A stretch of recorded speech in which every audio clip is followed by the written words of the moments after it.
The first thing I noticed about the HFY Academy of Tactical Studies was that none of the doorframes were built for me. They were built for the Vithari, who average about 2.5 meters and move like something that has spent its entire evolutionary history being the largest thing in any given room.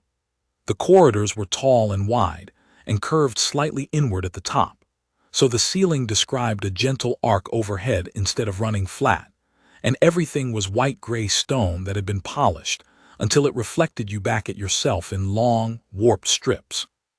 When I arrived at intake on a Tuesday in early autumn, which on Vith Prime runs about 37 hours and ends in a sky the color of old copper, I walked past 3 Vithari cadets in the entry hall and felt, for the first time in my adult life, genuinely small. I am not a small person. On Earth I am 5'10", upper quartile for women my age, with broad shoulders from 12 years of competitive rowing and 2 years of compact basic integration training, and I carry myself the way my grandfather, structural engineer for 40 years, always said I should, like I know where the load-bearing walls are. But in that entry hall, watching a third-year Vithari cadet turn to look at me with those flat, depthless amber eyes that their species uses for threat assessment and mild curiosity in equal measure, I understood on a cellular level what it felt like to be the smallest thing in the room. I noted it. I didn't change how I was walking. The intake officer was a Vithari woman named Instructor Savanharath, and she had the kind of face that had apparently decided, sometime in early middle age, to stop communicating information to strangers. She reviewed my documentation for longer than it warranted, then told me I had been placed in the 3rd cohort of the HFY Intermediate Tactical Studies program, that the cohort had completed the first 8 weeks of the academic year, that I would be entering in the 9th week as an exchange cadet under the Compact's bilateral educational agreement, and that I had been classified as Tier 2 observational. I asked what Tier 2 observational meant. She told me it meant I was there to observe and participate in academic exercises only, that I had no combat-rated standing in the cohort's formal training structure, and that if the practical evaluation curriculum reached the live contact stages, I would be reassigned to gallery observation for those sessions. I said that seemed reasonable. She looked at me with those amber eyes for a moment. Then she processed my intake clearance and told me my room was in the South Annex, 3rd corridor, and that I should report to Academic Block 7 by the start of morning instruction the following day. I thanked her and picked up my bag and went to find the South Annex. The room was smaller than I'd expected, which meant it was sized for a species smaller than the Vithari, a Deathris cadet who had withdrawn early and left the space unoccupied. The Deathris are about my height, so the door frame fit and the ceiling didn't press down, and the sleeping surface was close enough to a bed that I didn't have to think about it. I unpacked my kit, did 120 push-ups on the stone floor because the 16-hour transit had been too long and I needed to move something, and went to sleep at what the room's atmospheric regulator told me was 2200 local time. In the morning, I found Academic Block 7 without needing to ask for directions, which I counted as a small victory. The corridors ran on a logical grid system, once you understood that the primary axis pointed toward the training yards and the secondary axis ran parallel to the outer wall, and the block numbering ascended in a consistent direction. This is the kind of thing that makes a building readable, and I have always been comfortable in buildings that are readable. 3rd cohort's morning session was tactical analysis of contested terrain. I arrived 4 minutes before the listed start time, which in my experience is the correct amount of early, and found 16 Vithari cadets already seated in a room that was arranged in the standard lecture format, long curved stone benches rising in tiers, a central floor space for the instructor, hollow display panels on 3 walls. Every one of the 16 cadets turned to look at me when I came through the door. I found a bench near the back and sat down and opened my intake materials on the pad I'd been issued at intake, and after a moment the 16 cadets went back to whatever they had been doing before I arrived. Instructor Savanhareth came in precisely on time. She had a different energy in front of a cohort than she'd had at intake, still not communicative exactly, but with a kind of compressed authority, the way a load-bearing wall has authority. She acknowledged my presence with a single glance and a brief notation to her own pad, and then she began the lesson. The lesson was on force concentration in terrain with multiple elevation transitions, and it was genuinely good. I had done the equivalent coursework in compact basic integration, which doesn't have the depth of an institution like Osavith. It's designed to orient human officers to alien operational frameworks, not actually train alien officers, but I recognized the material well enough to follow it, and to register where Savanhareth's framing was more sophisticated than the version I'd been given. I took notes in the margin of my intake pad. My grandfather believed the only way to listen was to also write. The cadet next to me was named Garathasev, which I knew from the insignia on his left collar tab, name in compact standard alongside the Vithari script equivalent. He was Vithari, as they all were, but large even by the standard of the cohort, a head taller than the next biggest cadet, with the broad, squared shoulder assembly that in Vithari physiology indicates a northern continent bloodline, where the evolutionary pressure ran toward density and endurance rather than the southern line's speed and flexibility. His amber eyes were set a little deeper than the others, and there was something in the way he held himself that I had been trained to read as a statement of ownership about whatever space he was currently occupying. He had not looked at me directly since I sat down. He had also, I noticed, shifted on the bench so that his left shoulder sat approximately 6 centimeters closer to me than it needed to in order for him to face forward comfortably. I made a note about terrain elevation transitions and kept listening to Savanhareth. The first week passed without incident. I went to lectures, took notes, submitted the written analyses the cohort's academic schedule required, and ate in the central hall at a table near the wall where I could see the whole room. The food was serviceable. I had a nutritional supplement profile from the Compact Health Office to cover what Vithari catering didn't carry for human biochemistry, so I wasn't going to get sick. I added a spice paste from my personal kit to the protein portions, and after that I was fine. The other cadets were, broadly, professional. They had been briefed on my presence and Tier 2 status, and most appeared to have processed this and filed it in the part of their minds that handled administrative facts. A few of them, after the first 3 days, began directing questions my way in seminar genuine curiosity, or the Vithari equivalent of poking something to see if it reacts. Either was fine. I gave straightforward answers about compact operational framing, and redirected back to the Osavith curriculum when the comparison wasn't productive. Garathasev did not ask questions in seminar. He sat at the bench I had first seen him at, which was 2 positions to my left in the second tier, and he listened to lectures with a focused intensity that suggested he was good at this material. And in seminar, he made contributions that were methodical and technically precise. He was a competent cadet. He was also continuing, in ways that were never direct enough to name clearly, to conduct a sustained assessment of me that I could track at the edge of my peripheral vision. On the 4th day of my second week, walking back from the training yards where I had been assigned gallery observation during the cohort's contact sparring evaluation, he fell into step beside me in the main corridor. He was silent for about 6 steps. Then he said in compact standard, "You don't have combat-rated standing." "That's correct," I said.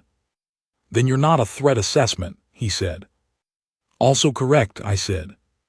He was quiet for another 4 steps. "What are you?" he asked. I thought about the question for a moment because it was genuine, not hostile, just a Vithari cadet applying the same careful taxonomy to me that he apparently applied to everything.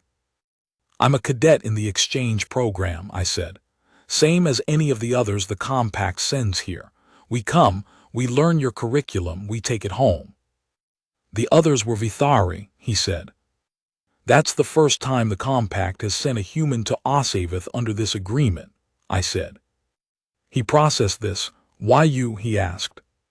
Because I applied, and the compact selection committee decided I was appropriate for the placement, I said. He was quiet again. We reached the junction where the South Annex corridor branched off from the main. I turned right. He continued straight toward the senior cadet dormitories. I heard him stop walking for a moment after I turned, which might have meant something or might not have. I went to my room and did my push-ups and ate dinner, and worked on the tactical analysis problem set that was due Thursday. The encounter repeated itself in various forms over the following days. Garathasev was not trying to intimidate me, exactly.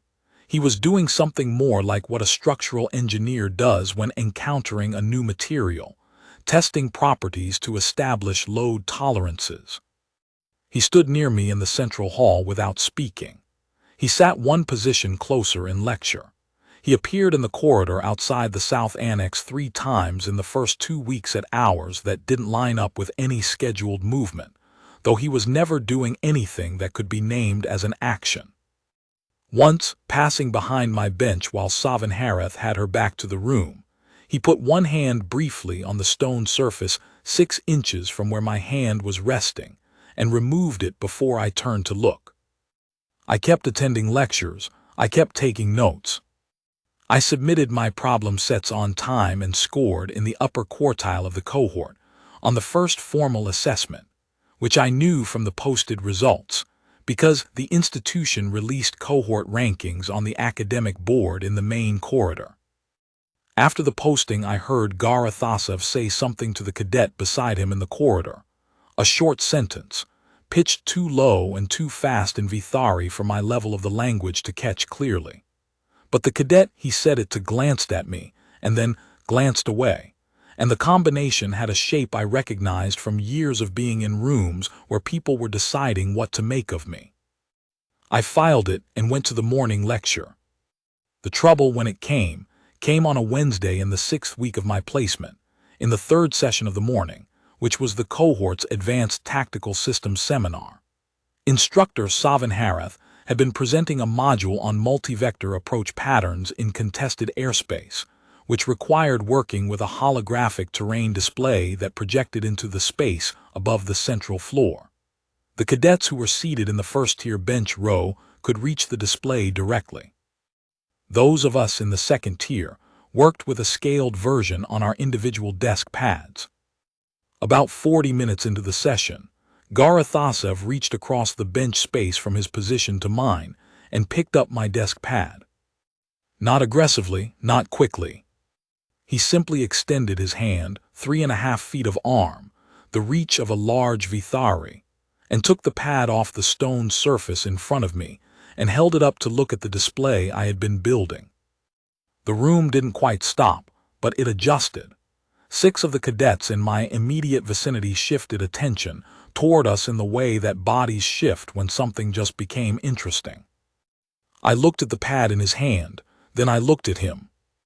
"May I have that back?" I asked. He studied the display on the pad for a moment longer. "Your approach vector here is inefficient," he said. He turned the pad so the display faced me and pointed with one finger at the segment he meant.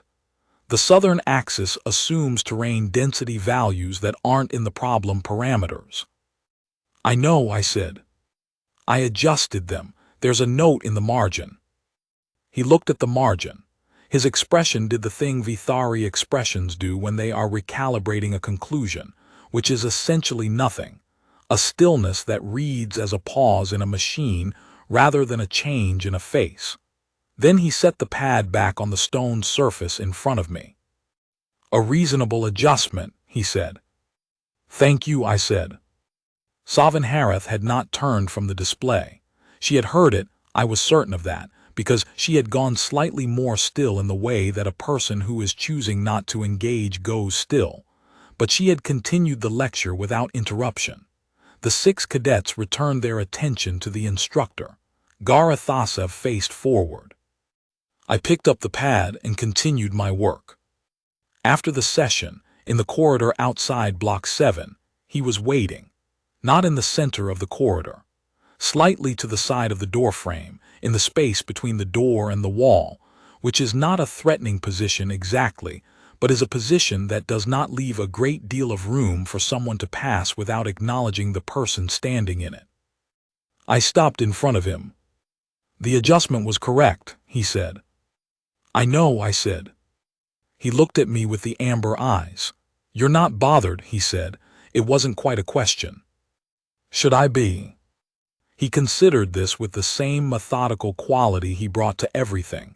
"Most exchange cadets find the environment difficult," he said. "The institutional pressure, the differential." "I find it interesting," I said. "What did you study on Earth before the compact program?" He processed the change of subject for a moment, which told me something. "Tactical systems modeling," he said. "The compact database carries the Osavith curriculum framework. I wanted to understand the source material before applying to the bilateral program." That was, I thought, a more forthcoming answer than the question had asked for. I noted it. "I studied mechanical engineering," I said. 2 years of compact integration training after that. I applied to Osavith because the tactical systems curriculum here is the best in the compact's contact range, and I don't see the point of learning a lesser version of something when the source is available. He looked at me. "You don't have combat-rated standing," he said again. "You said that before," I said. "I'm noting the discrepancy," he said. "The discrepancy is an administrative classification," I said. "It describes what I am here on paper. It doesn't describe my training background." "What does your training background describe?" "That's a reasonable question," I said. "I'll tell you that the compact integration training I completed is designed primarily to orient human officers to alien operational environments, and that before I completed that program, I spent 6 years doing search and rescue work on a mountain range in the northern hemisphere of Earth that has a fatality rate among untrained visitors of roughly 30% per season, and 4 years before that training under 2 different martial arts systems, one of which was developed specifically for use in confined spaces, and one of which was designed by a former military close combat instructor for application against opponents who significantly outmassed the practitioner." He was very still for a moment. "Tier 2 observational," he said. "Tier 2 observational," I agreed. "The administrative classification is accurate as far as the institution is concerned. It's just not complete." He looked at me for another measured moment. Then he said, "The southern axis adjustment in your terrain model was exactly correct. I checked it against the source parameters after the session." "I know it was," I said. "You knew it before I picked up the pad," he said. "Yes. You didn't argue when I suggested it was wrong." "You weren't asking me if it was wrong," I said. "You were telling me you'd looked at my work. That's different." He was quiet for a long time. Long enough that 2 other cadets came out of Block 7, saw us standing there, and made the small trajectory adjustment that people make when they've calculated that walking directly between 2 people who are having a conversation would be impolite. "Third cohort runs combat scenario training in Block 4 every Thursday," Garathasev said. "Gallery observation for Tier 2 personnel begins at the second bell." "I've been attending," I said. "I'm aware," he said. "I meant that I'll be in the primary participant group. The scenario tomorrow involves a multi-stage extraction from a contested structure." He paused. "The tactical analysis problem set is due the same afternoon." I looked at him. "Is there a second part to that sentence?" I asked. Something happened at the corner of his mouth that in a human face I would have read as the very beginning of a dry smile. "No," he said. "I was noting the scheduling." "The problem set is done," I said. "I finished it yesterday." The almost smile stayed for a moment. Then he pushed off the wall and walked down the corridor toward the training yards. I went back to my room and did my push-ups. The Thursday scenario went well for the cohort. Garathasev was part of the primary extraction team, and from the gallery I watched him work and confirmed that his tactical instincts were as good as the problem set suggested. He moved through the contested structure layout with a physical efficiency that was genuinely impressive. The Vithari Northern Continent build carried weight that could be a liability in tight spaces, but he had trained to use it as the opposite, maintaining positioning through density, rather than speed and reading the structure's geometry, with a competence that reminded me, sideways, of the building reading discipline my grandfather had tried to teach me.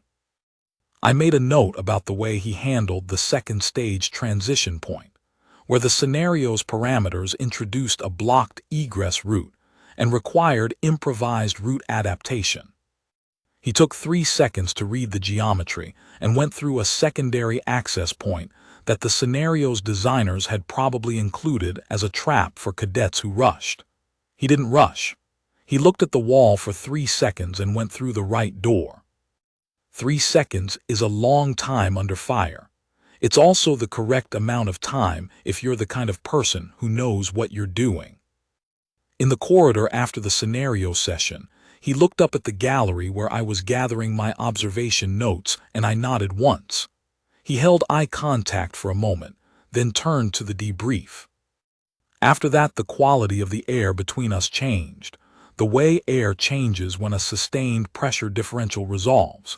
He still occupied more space near me than was strictly necessary.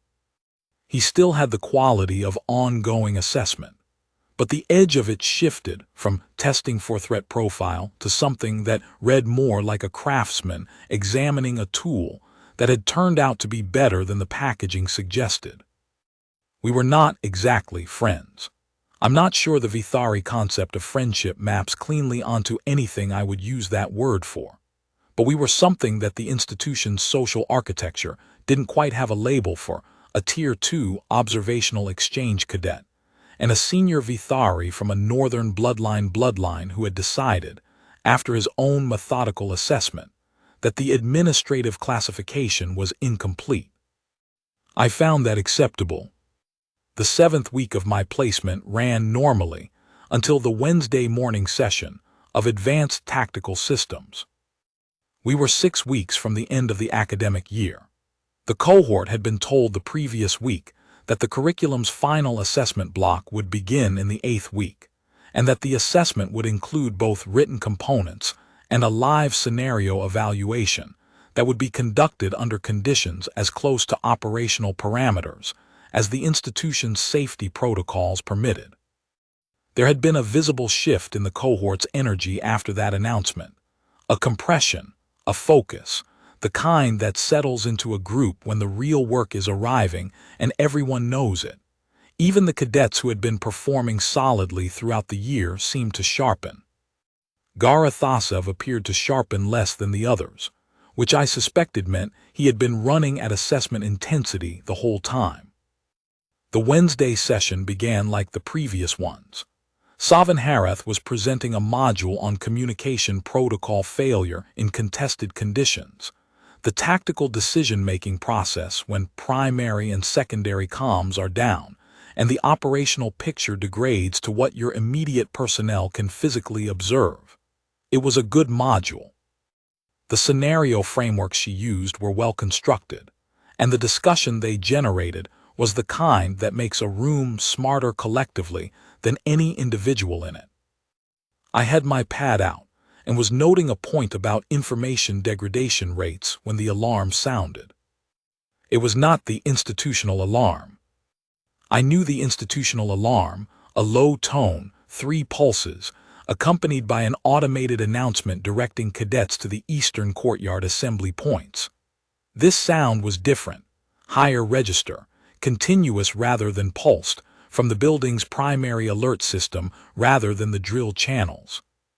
I could tell because the strip of indicator lights at the base of the 3 display walls, which I had identified on my first day as a visual backup for cadets with specific auditory processing differences, went from their standard blue to a deep, saturated red.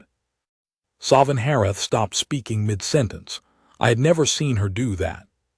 She turned to the alert panel on the wall behind her, not the display panels, the physical panel, and brought up an interface I had seen twice before in drills, but had never seen operate with live data behind it.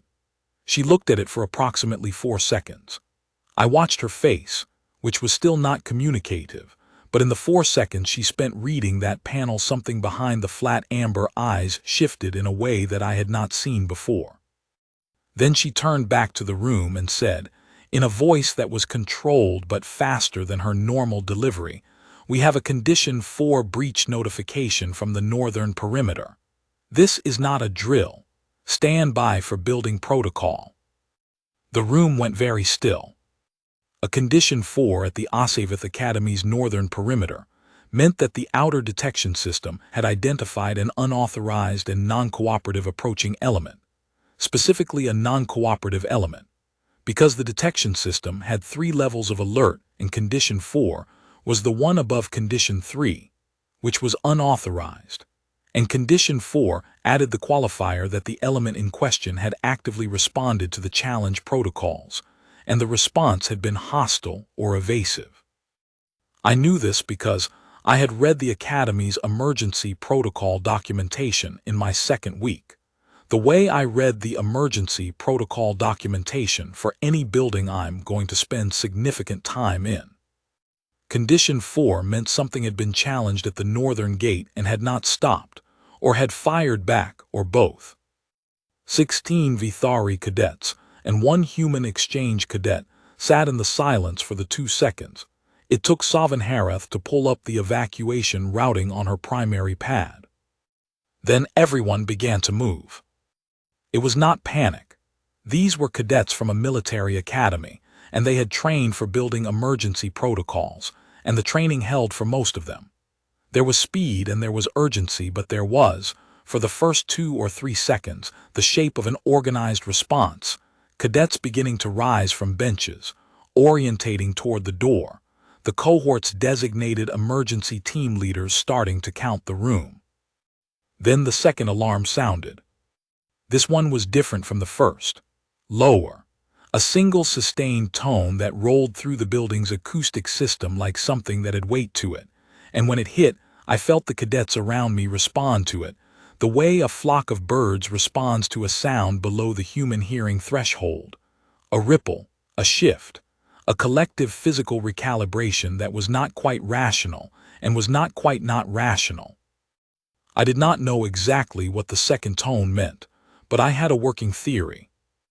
Garathasev moved from his bench position to mine in approximately the time it takes to cover 4 meters in a hurry, and he was large, and he arrived at my bench with the full weight of a northern continent Vithari in motion behind him, and he reached for me. I should clarify that I don't think he intended what happened next the way it happened. His hand went to my left arm with what I registered, in the brief analysis available, as protective intent. The grip was not a grab, but the kind of contact that means I am putting myself between you and the problem, a specific physical language both humans and northern continent Vithari apparently use under acute stress. He was going to pull me under the bench or behind him. He had assessed the room, assessed the approach direction, and placed himself in position with a speed and decisiveness that, in a different situation, I would have noted as exactly the kind of tactical instinct I had watched him demonstrate on Thursday. But I was not in the scenario. I was in the room, and I was already moving, and I was moving in the opposite direction from the direction he was pulling. The physics of what followed were simple and not especially dramatic. He was very large and he had momentum, and he had a grip on my left arm. I had, as I had mentioned to him 3 weeks prior, spent 4 years training under a close combat system designed for application against opponents who outmassed the practitioner. The instructor had been 5'2" and had designed the curriculum to work against opponents running to 140 kilos, so it had certain structural features. One of those features was a specific response to exactly the kinetic situation I was in. I did not think about it. The training sits below the decision level, and it does what it does. The result was that I was no longer in the direction he was pulling, and my arm was no longer in his grip, and he was off balance, and there was a considerable Vithari hand pressed against the stone surface of the bench where my elbow had been approximately half a second before.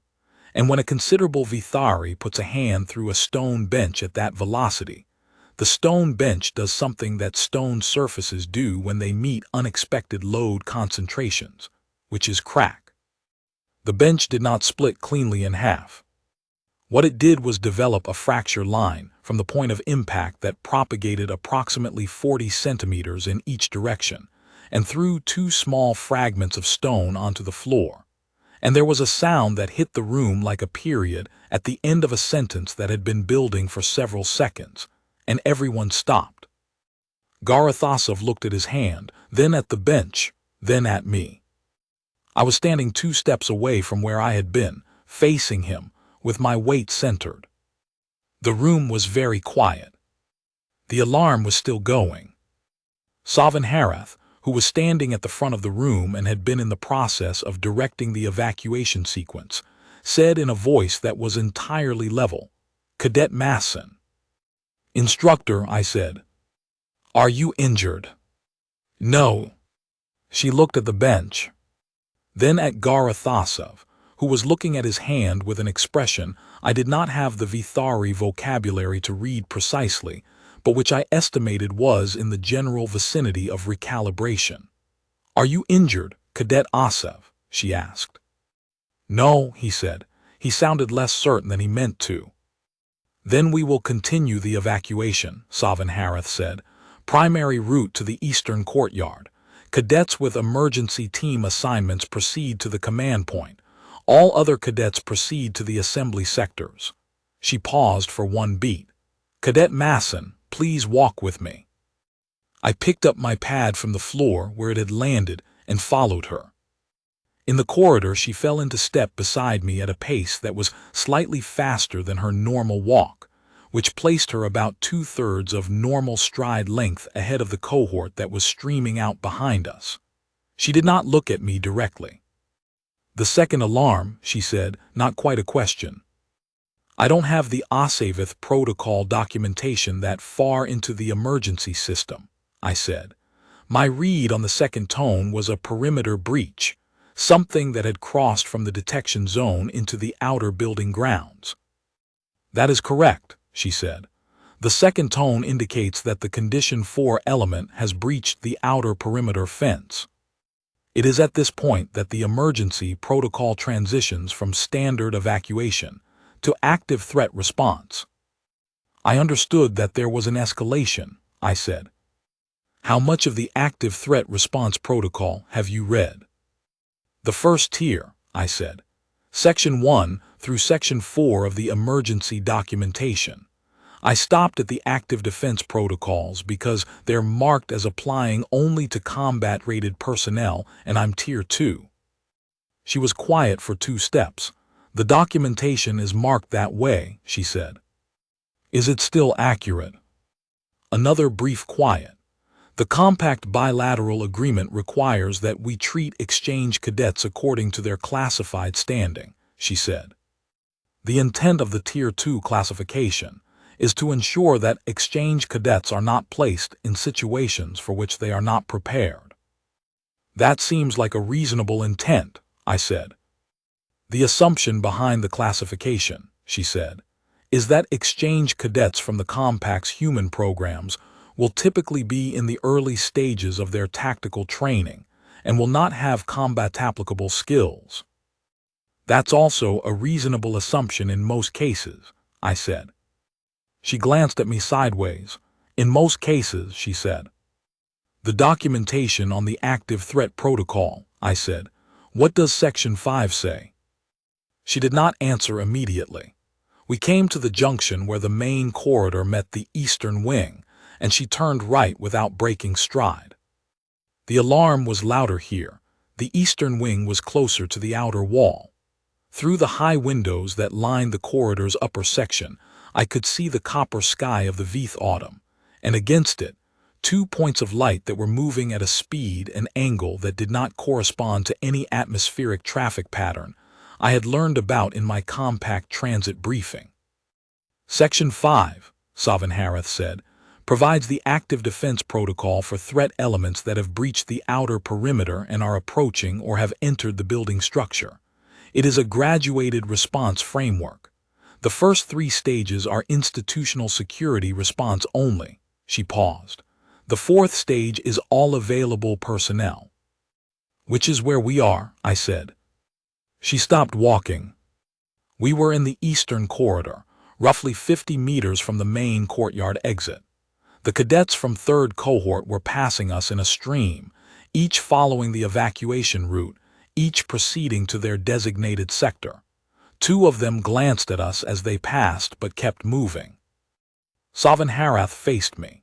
She was doing the thing with her face that was not a communication of information to strangers, but I had been in the same room with her for 6 weeks, and I had learned some of its textures, and what was in it now was something that, in a human face, I would have called a decision being made.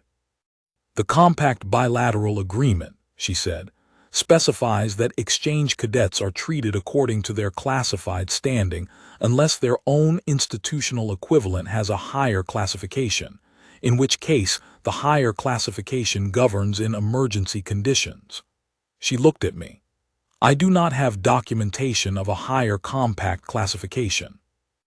The Compact Integration Program doesn't issue combat classifications in the same terminology that the Asavith system uses, I said.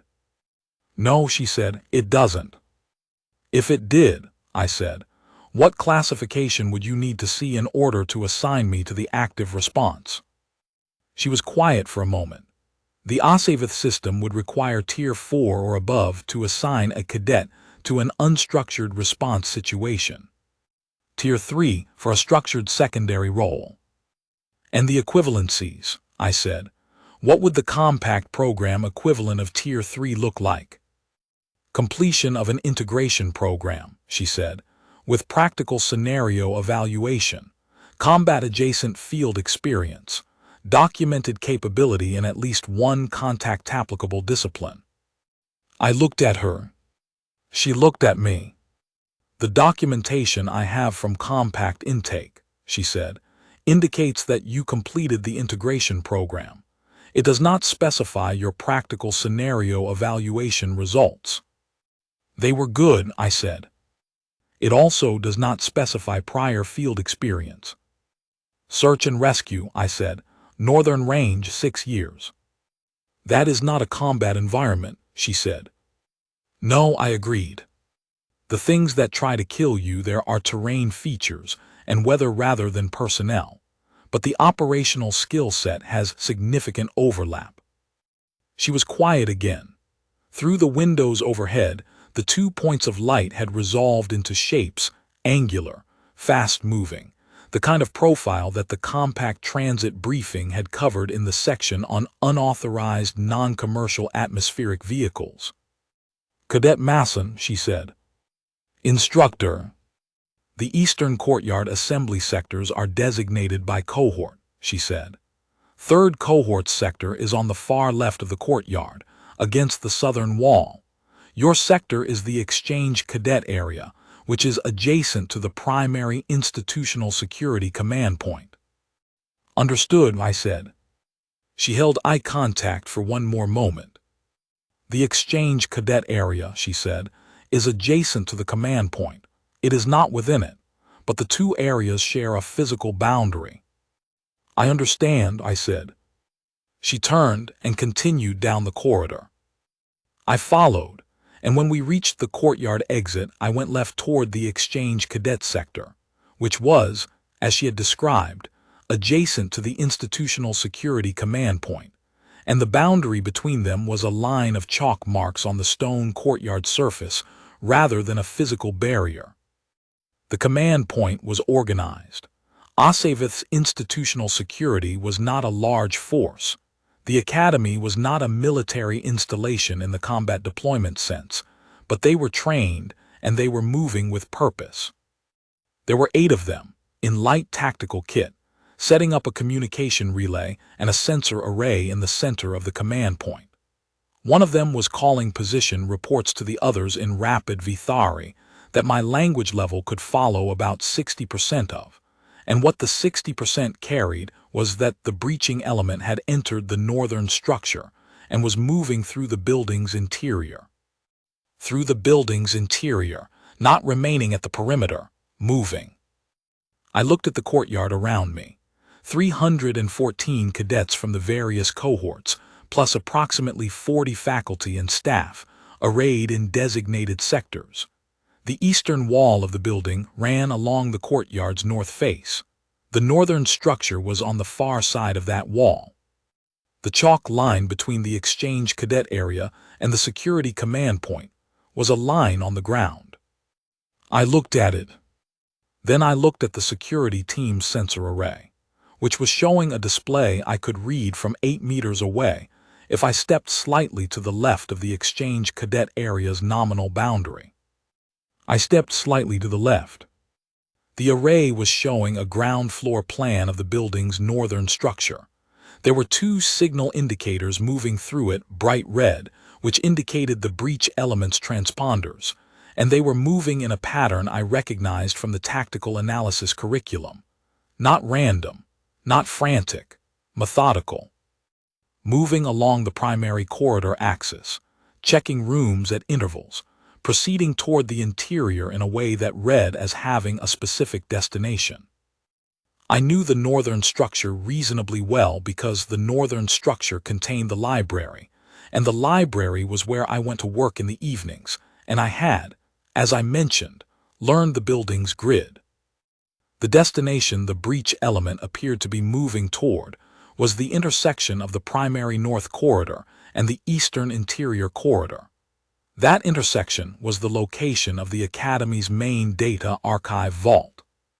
I looked at the intersection on the display, then I looked at the building wall, then at the security team, who were communicating with building interior units and appeared to be coordinating a response, but were doing so at a pace that read to me as careful rather than urgent, which meant they were either more confident in their interior teams than I would have been, or they had not yet processed what the movement pattern on the sensor array meant about the destination.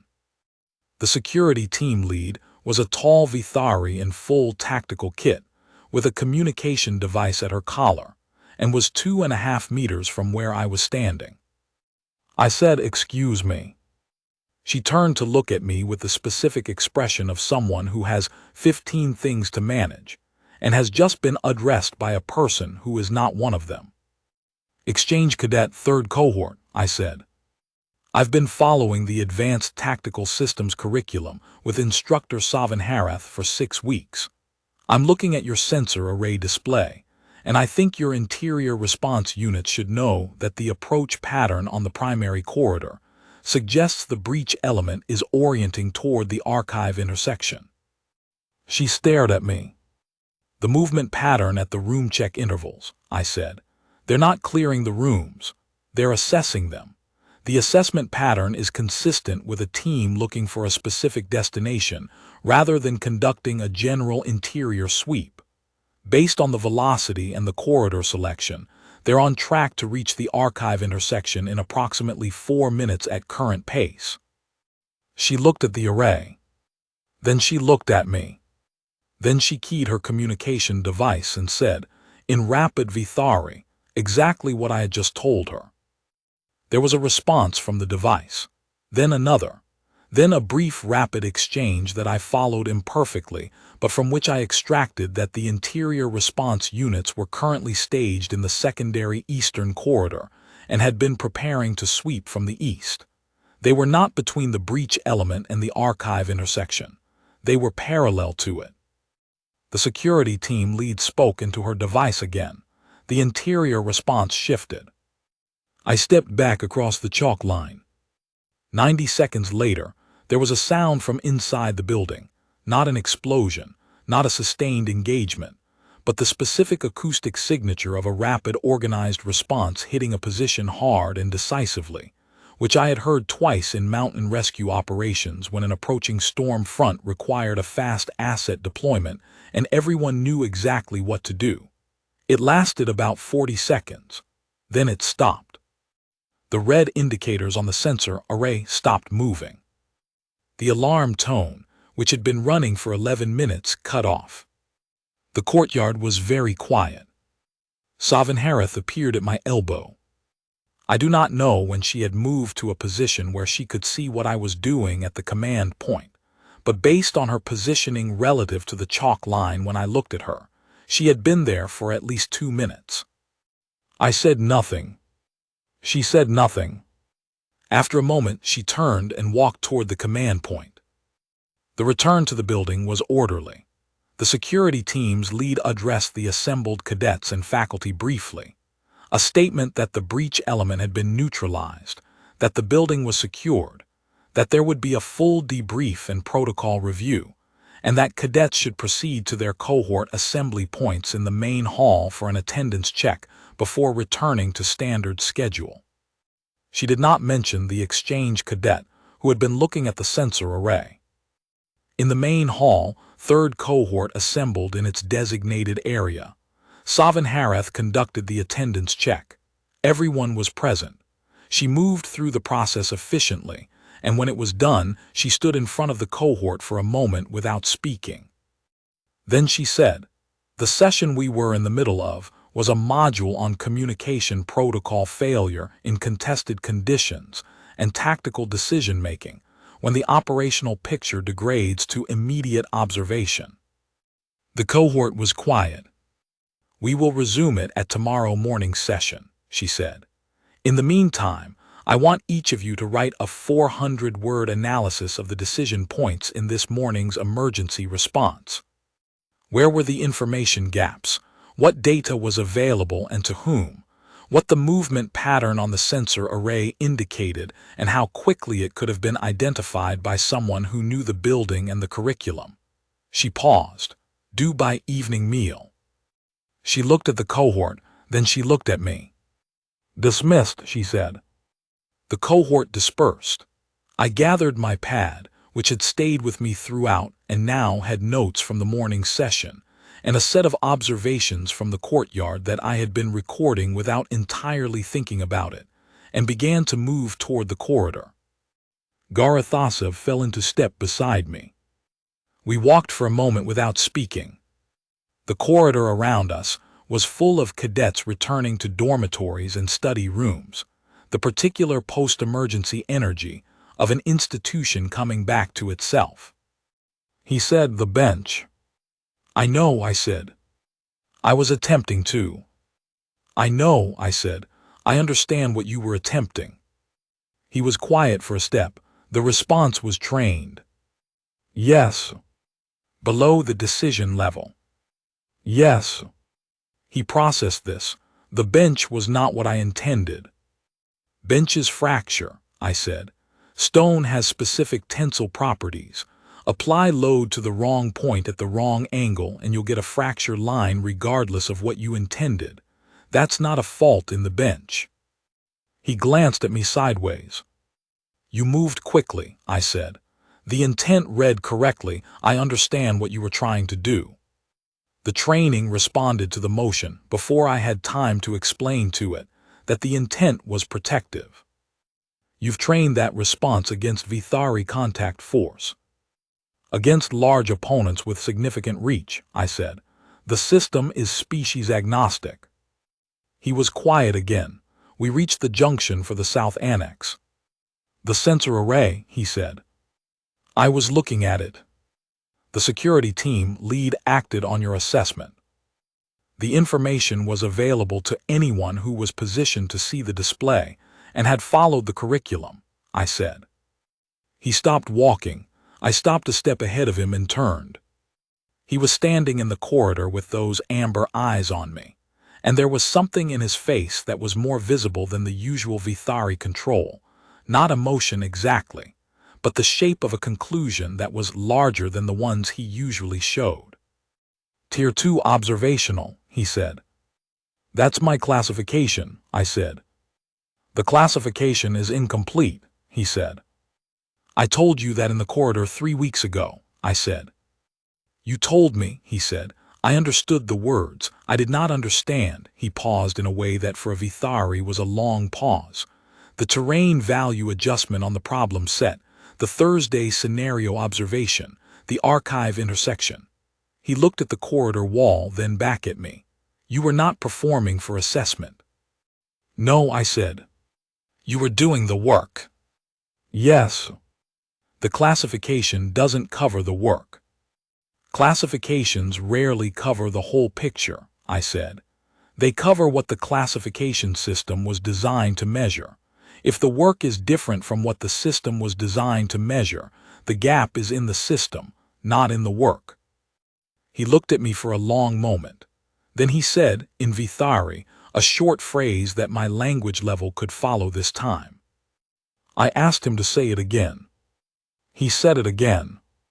It translated approximately to, the measure was built before the thing arrived. Yes, I said, that's right. He looked at me once more.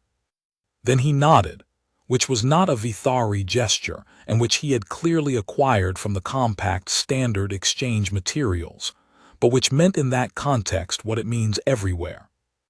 Then he went down the corridor toward the senior dormitories.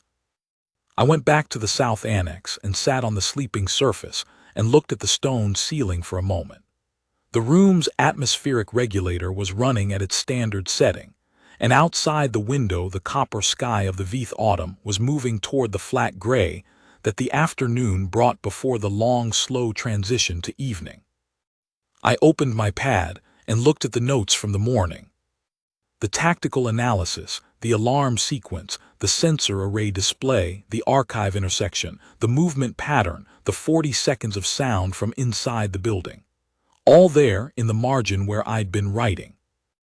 I wrote 420 words about the morning's decision points, which took me about 15 minutes, and then I submitted it before dinner because it was done, and there was no productive reason to hold it. The investigation into the breach took 4 days. A full Academy security review kept 2 wings closed for most of that time, and the cohort shifted to lecture-only formats while the practical training spaces were unavailable. I used the time to advance on my problem sets and finish a comparative analysis of the Asavith tactical methodology versus the compact framework that I had been building since my second week as personal reference material. It had grown long enough that Savanhareth might find it useful, so on the 3rd day I sent her a copy with a note indicating it was offered for whatever use she chose. She did not respond immediately.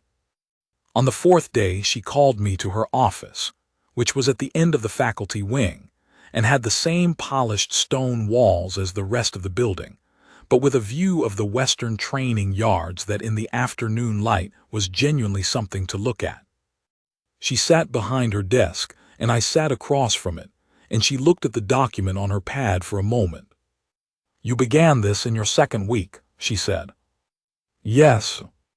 It has extensive notation on the decision points, where the Asavith framework's tactical assumptions diverge from the compact's operational model.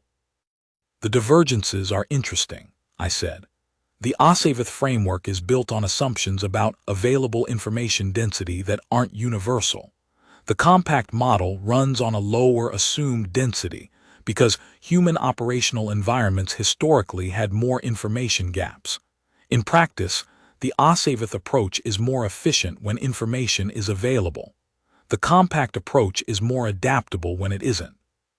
She looked at the document. You have 6 weeks remaining in your placement, she said. Yes. The final assessment block begins next week. I know. She set the pad down and looked at me with the flat amber eyes that, over 6 weeks, I had learned to read slightly better than I had at intake. The Tier 2 classification, she said, governs your formal status in the assessment block. The live scenario evaluation will proceed with you in the gallery observation track as specified. I understand, I said. However, she said, The compact bilateral agreement includes a provision for narrative performance records.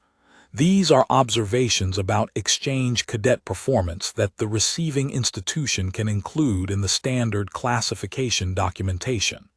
They don't change the formal tier, but they accompany the file.